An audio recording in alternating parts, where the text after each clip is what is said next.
Hey everyone, how's it going? Dr. Ironbat Prime 2.0, aka Noah, back again with this new video of mine. And as you hit this video, this is of course my thoughts and review on, on the series Spider-Noir, because it's been nearly 2 weeks at the point in time me videoing this since the series dropped on Amazon Prime. And like a lot of the shows, these days on Amazon Prime, they pretty much go the Netflix route of just dump the whole season in just one day. Well, for some shows, of course, not every single one, but I will admit, I actually just got done watching it a week ago, and I was still in the middle of processing my thoughts and opinions, and wanted to take a little bit of some notes here and there on the series, but I'm ready to give my full-on thoughts and review on the series. And there will be some small spoilers, so small spoiler warning, nothing too major, nothing too big, but here's my thoughts and opinion on the series, of course. In my opinion, I actually really liked the series. I really enjoyed it. I thought it was very stylish, very detective-like, and very noirish, because that's the tone and vibe of what this Spider-Man is. I mean, if you've read the comic books, it's pretty much like Spider-Man in the 1930s, during the Great Depression era. And I even love how you have the option to watch the show in black and white or in color. And that's actually a smart move. And I will admit, I actually watched the show in black and white because, again, I like the tone and vibe of this show. And I feel like you have to watch it in black and white because that's what this Spider-Man is all about.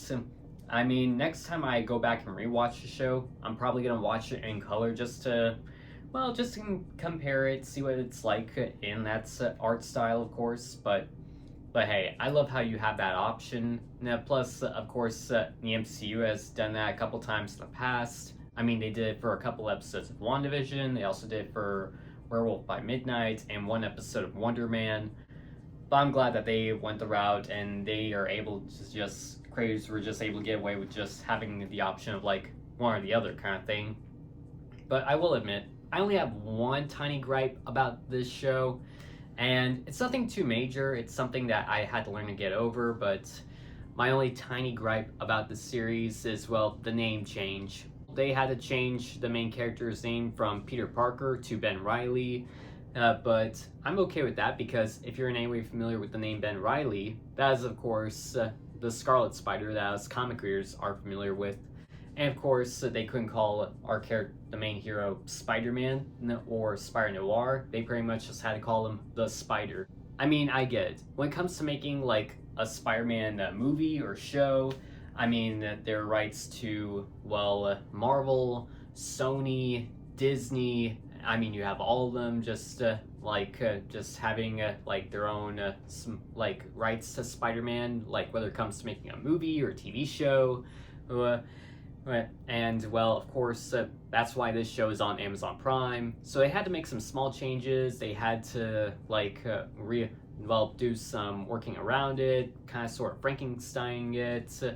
I mean, again, when it comes to so many properties owning one superhero, it's Spider-Man is the most iconic superhero in all of Marvel, but yeah, I mean, I just had to learn to get over that and deal with it, so it wasn't a big deal, so I just learned to let that slide. But on to the rest of the series. I will admit, the cast was actually good. I mean, we of course have Nicolas Cage playing Ben Reilly, the Spider himself in this series. I will admit, I loved his performance in this series. I mean, I thought it was good from start to finish. I mean, there were some good fight scenes. He knew how to be funny, goofy. There were times where he was very serious toned as well, and I just love how Nicolas Cage was just invested into playing the character. But I will admit, at first, I was a bit skeptical because when it comes to Nicolas Cage and superheroes, he has had a bit of a non-off history with, superheroes, of course. At first, he almost played Superman for a Tim Burton movie that almost came out in the 1990s, which ended up not happening, but it did get a documentary, of course. But also, we did see a CGI render version of that in Ezra Miller's Flash movie from 2023. And of course, he also ended up voicing Superman in the Teen Titans Go movie, of course. Then, of course, you also have the Ghost Rider movies, which honestly are just not my favorite Marvel movies, of course. But I will admit that the visual effects in the first movie were actually really good and cool, so I will give the movie props for that. And he also did play Big Daddy from the movie Kick-Ass, which is like one of my favorite superhero movies outside Marvel and DC, and I thought he was great in that role. And of course, he also voiced, well, Spider-Noir in the Into the Spider-Verse animated movie, and I bet he's gonna do it again in Beyond the Spider-Verse, which is coming out sometime next year or two. But yeah, I mean, he has had a bit of a roller coaster with superhero movies in the past, but hey, I like what he was able to do as, well, the Spider in this series. And again, his acting was good. It was amazing. I dug his performance and everything. So him and every other actor, well, all the other actors and characters, they were spot on good as well. And as for other characters that we've seen throughout the series, we of course have Janet, who is pretty much Ben's secretary, and she of course had some roles to play here and there.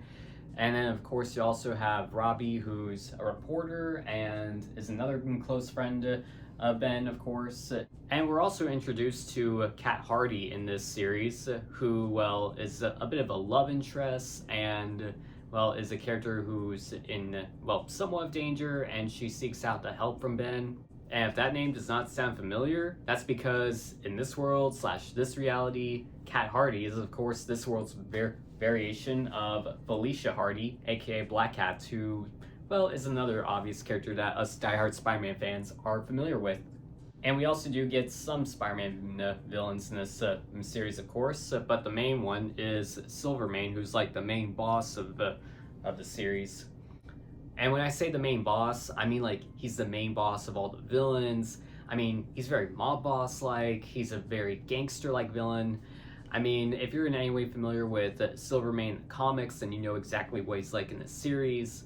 I mean, he may not be super powered, he's not on the level of like being as popular as like the Green Goblin or Kingpin or Doc Ock. I mean, he's not that kind of villain, but he's a mob boss kind of villain. But, I mean, I guess you could say kind of sort of similar to Kingpin. But yeah, I mean, I like how they were able to just make him the big baddie of this who's trying to round up other villains, of just like, he wants to control New York, but he's also wants to cause some damage and destruction and just bribe his way up to power, of course. And again, all the other villains, they're cool as well. I mean, these are different variations of Spider-Man villains, but I like the spin take of, well, again, 1930s, very noir and just stylish of what these villains are like.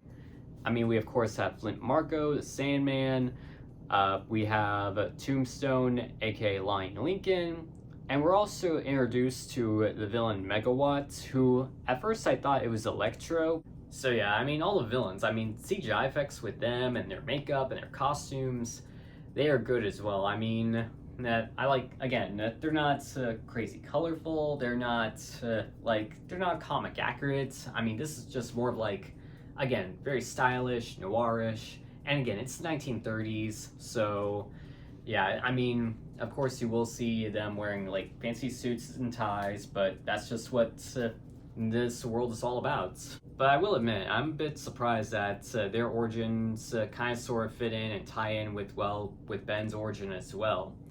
Like, they were all just experimented on, of course, here and there, and Ben was bitten by, well, not a radioactive spider, but more like a human with like spider-like parts of his body. And then of course he develops organic webbing like he does in the comic books, and of course he feels a lot more different. And again, this is Nicolas Cage just playing like his variation of Spider-Man, well, and I like the spin take. But I also do love how, like, even though he's 60, he's still got the energy to like play a superhero and just fits in so well in that costume. But also keep in mind that this is a very different kind of version of Spider-Man. Like, when it comes to regular Peter Parker, of course, I mean, he's not cracking jokes all the time. There are times where he's a lot more serious toned. Again, Spider-Man is just one of, if not the most iconic Marvel hero ever created, so everyone already obviously knows what regular Peter Parker is like. But yeah, I mean, but that's what makes it so different. I mean, I love the style. I love how different it is. I mean, CGI effects are good, his web slinging is good, and everything about this version and this series, it's good. I mean, it's close enough to being just like the comics. I mean, nothing has to be comic, not everything has to be comic accurate, but I like the spin take of what they did, and everything about this show is just really good, really spot on. And again, it's very detective like, it's very much like, I guess you could say, kind of, sort of murder mystery kind of story. But anyway, that's what 1930s are like as well. So, wrapping my thoughts to a close, I will admit, I had fun watching the show. I'm definitely gonna go back and rewatch it in color because, well, black and white is great and it's a perfect way to watch it. That's how I would recommend watching it at first. But hey, I'm probably gonna go back and rewatch the show in color just to see what it's like. But I would literally give this show 9 out of 10. Again, I only had one tiny gripe that they had to, well, rename the main character, of course. But hey, everything was good. I mean, costumes, set designs, CGI effects, makeup effects, all the characters, the actors, the acting, everything is just spot on. It's good, and that's why I am this close to loving it. I don't know yet if we're gonna get like a second season of the show, or if Nicolas Cage has plans for other things to do with with this version of Spider-Man. But hey, I actually really loved the Spider-Noir series. Highly recommend checking it out if you are in any way of a diehard Spider-Man fan. But thank you guys for watching my review on this series. So don't forget to subscribe to the channel by hitting the subscriber right down there. Hit the bell so you're notified for my next video. Of course, comment below, hit the thumbs up. That would be very supportive. But also don't forget to follow me on all my social media. Follow me on Instagram, TikTok, Twitter, all my social media is just right here. I just might follow you guys right back at you. But hey, until next time, this is Dr. Ironbat Prime 2.0, one of the biggest Spidey fans out and about, and catch your webheads on the flip side.